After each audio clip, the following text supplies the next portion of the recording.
பார்த்துக்கிட்டு இருக்கிறோம் இந்த கடலை.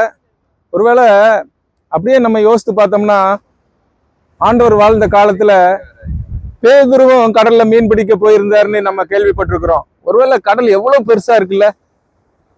ஒருவேளை இந்த கடல்ல மீன் பிடிக்கிற நேரத்துல எத்தனையோ கஷ்டங்கள் வரும் ஜனங்களுக்கு. இவங்க பாடுபட்டு கரைக்கு கொண்டு வர மீனை ஜனங்கள் பேரம் பேசி வாங்குறாங்க. ஒருவேளை இவங்களுடைய வேர்வை அந்த கடல் தண்ணியில கலந்ததுனால தான் உப்பா இருக்குன்னு நினைக்கிறேன். அவ்வளோ கஷ்டம். நம்ம சும்மா அப்படி பார்க்கும்போது ஏதோ கடல்ல ஜாலியா போயிட்டு வராங்கன்னு நினைக்கிறாங்க. அதனாலதான் பேதுரு சொல்லுகிறாரு, ஐயரே, முழுவதும் நாங்க கஷ்டப்பட்டோம், ஒரு மீன் கூட கிடைக்கலையே, இரவு முழுவதும் கஷ்டப்பட்டோம் அப்படின்னு சொல்றாரு.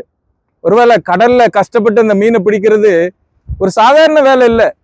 ஆனா அப்படிப்பட்ட வேலையை செய்த ஒரு நபரை தான் ஆண்டவர் தேடி வந்து பேதுரு கிட்ட சொல்றாரு, எப்பா, நீ வலையெல்லாம் தூக்கி ஒரு ஓரமா தூக்கி போட்டு வாப்பா, உன்னை மனுஷனை பிடிக்கிறவர்கள்லாம் உன்னை மாத்த போறேன். நீ கடல்ல மீன் பிடிச்சது போதும், இனி நீ பிடிக்க வேண்டிய மீன் எல்லாம் ஒரு ஆத்மா என்கிற மீன் தான். அந்த ஆத்ம தாகத்தை பேதுருனுடைய உள்ளத்துல ஆண்டவர் விதைத்து விட்டார். அதனாலதான் பேதுரு கடைசி நாட்கள் வரைக்கும் ஆண்டவருக்காக சிலுவையில அறையப்பட்ட பேதுரு அவருக்காக தன் ஜீவனையே கொடுக்கும்படி ஒப்பு கொடுத்தாரு.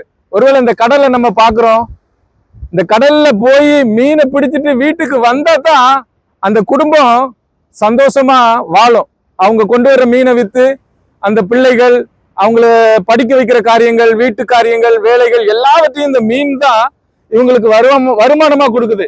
அருமையான இந்த சகோதரர்கள் பாருங்களேன், தன்னுடைய வலையை பழுது பார்த்து கொண்டு இருக்கிறாங்க. கொஞ்சம் மீன் தான் கிடைச்சிருக்கு பாருங்க.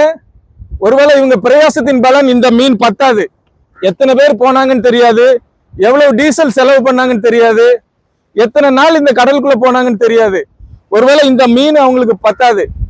அதனால இந்த கடல்ல மீன் பிடிக்கிற இந்த சகோதரர்களை ஆசீர்வதித்து பிளஸ் பண்ணி நான் ஒரு ஆசீர்வாதமான ஒரு ஜெபம் பண்ண போறேன். பேதுருவுக்கு ஆண்டவர் வலை கிளியத்தக்கதாக மீன் கொடுத்தாருன்னு நம்ம வேதத்துல வாசிக்கிறோம்.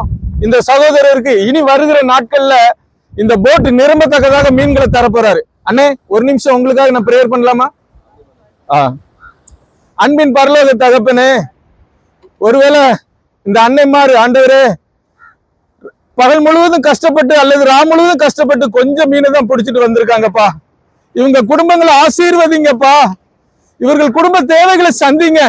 இந்த போட்ல போகும்போது உங்களுடைய கரம் கூட இருக்கட்டும்ப்பா.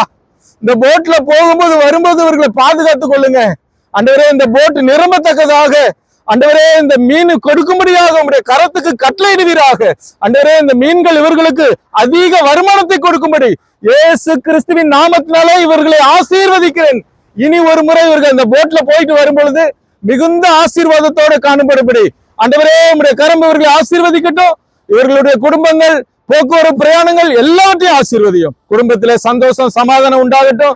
குழந்தைகள் ஆண்டவரே எல்லா படிப்பு காரியங்கள் எல்லாவற்றையும் ஆசீர்வதித்து மகிழ பண்ணும். இயேசு கிறிஸ்துவின் நாமத்தில் ஜெபிக்கிறேன் ஜீவனுள்ள நல்ல பிதாவே, ஆமேன். Thank you, God bless you.